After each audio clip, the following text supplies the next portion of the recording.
এখানে কথা বলার জন্য আমরা কেউ দাঁড়াই নাই। আমরা দাঁড়িয়েছি জনপদকে জানান দিতে যে স্বৈরাচার বিদায় নিয়েছে। প্রিয় পাথরঘাটাবাসী, এই দেশটা দ্বিতীয়বারের মতো যেই দিন স্বাধীন হয়েছে সেই দিন বিদায় রাসূল সাল্লাল্লাহু আলাইহি ওয়াসাল্লাম এই দিনে মক্কা বিজয় করেছিল। ঠিক যেইখানে বাতিলদের সপ্তম তাজ ভেঙে ইসলাম প্রতিষ্ঠা করেছিল সোমবারে, এই বাংলাদেশে ইসলাম প্রতিষ্ঠা হবে ইনশাআল্লাহ।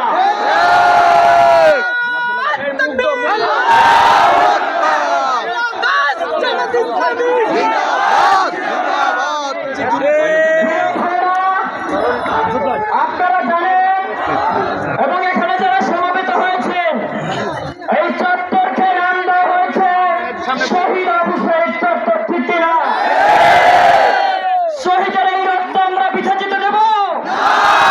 শহীদের এই রক্ত আমাদের বাংলায় চিরদিন অমলিন থাকবে।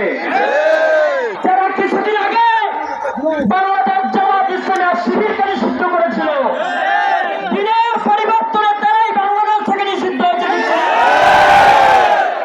এই জনপদ ভুলবে না। প্রিয় সম্মানিত পাথরঘাটাবাসী, আল্লাহ কোরআনে বলেছে কোন সিরু ফিল আরদ ফানজুর কাইফা কানা আকিবাতুল মুকাজ্জিবিন। আপনারা জানেন আয়াতে বলেছে সত্যের অস্বীকারীদের আমরা কি অবস্থা করেছি। ফিরআউনকে ধ্বংস করেছিল দুইটা ছোট্ট ছোট্ট যুবক। ঠিক না? নমরুদকে ধ্বংস করেছে একটা মশা। ঠিক কিনা?